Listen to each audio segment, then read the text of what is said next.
Good morning, guys. Hope you guys are doing wonderfully. Hope you guys have a wonderful week. As always, today is Sunday. This is one of the times I like to come on here and talk to you. I come on here every Sunday and I talk to you about what is on my mind, what God is teaching me, and so forth. And today I want to talk about restoration. Before this year began, at the end of last year, 2024, the Lord began to emphasize to me that 2025 was a year of restoration. And I held that, I hold on to that, and I began to pray that over myself, over those that I pray with, and over my children. I began to pray that word.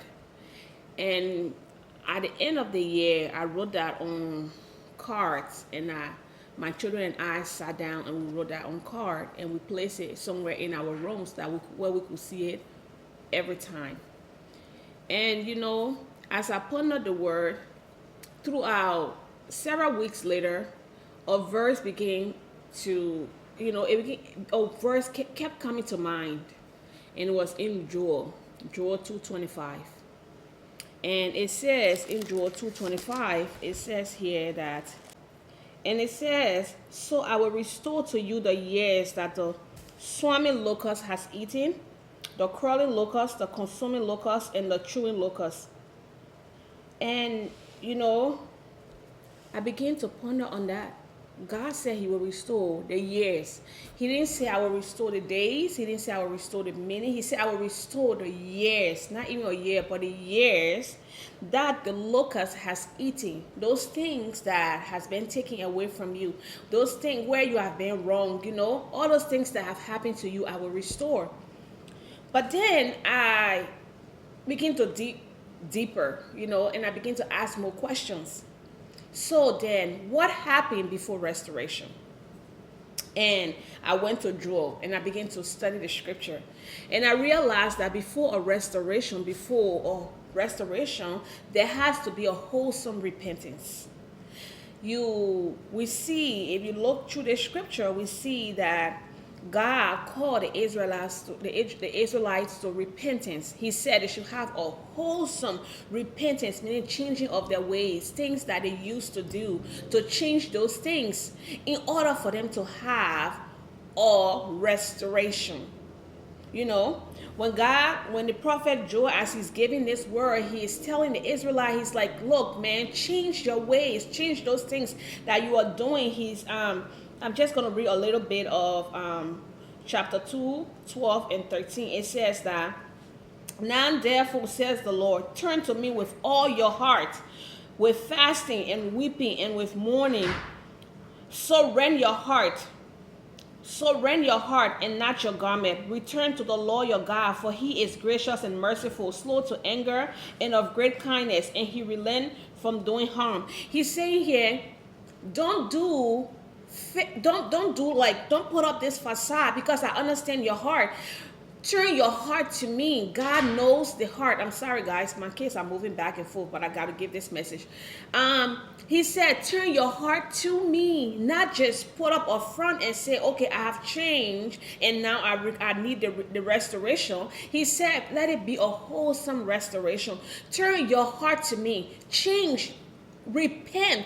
Turn away from those things that you used to do, so that I can bring a restoration, that I can restore the years that the locusts have stolen from you, the things that have been taken away from you wrongfully, those things that you have missed, the things the devil has stolen from you, those things that, when you look back and say, I wish. God said, I want to restore you, but there has to be a repentance of heart.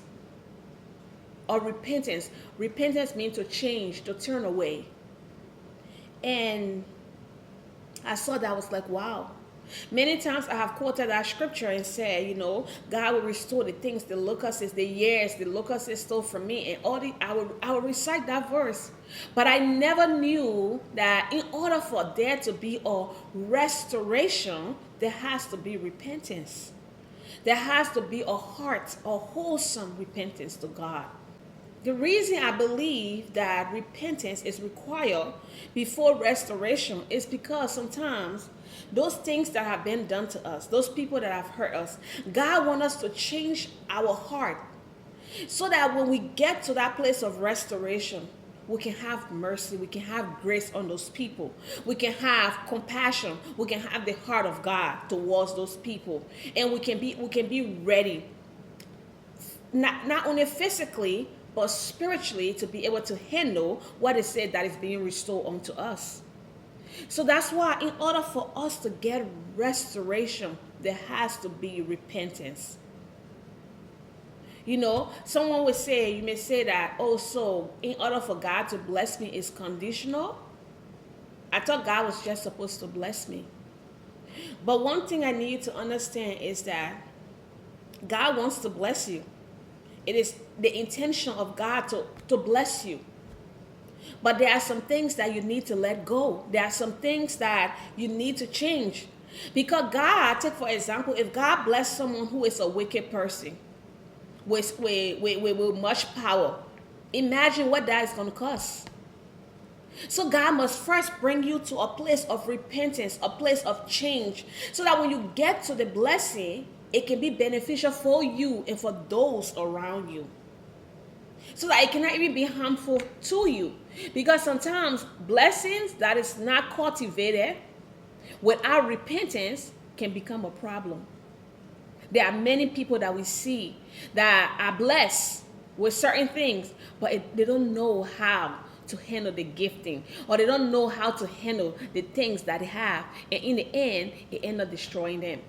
So when I read that in order for restoration to happen, there has to be repentance, I was like, God, whatever it is, wherever I need in my life to repent of, in order for my restoration, Lord, show me. And I believe that's the question you need to ask. God, I need restoration in my life. I'm tired of just living the same way, doing the same thing. I need restoration. I need that those things that have been stolen from me, I need it back. I need everything back. Lord, where is the place that I need to repent? Where is the place that I need to change? And God is willing to show you, but it has to be from the heart. It has to be a wholesome repentance. And that is the word I have for you today. And I hope that that blesses you and cause you to want to change and seek the face of the Father, to know where He said that He wants you to change, and that this restoration that He has promised is yours and your family. God bless you. You have a wonderful day. Bye-bye.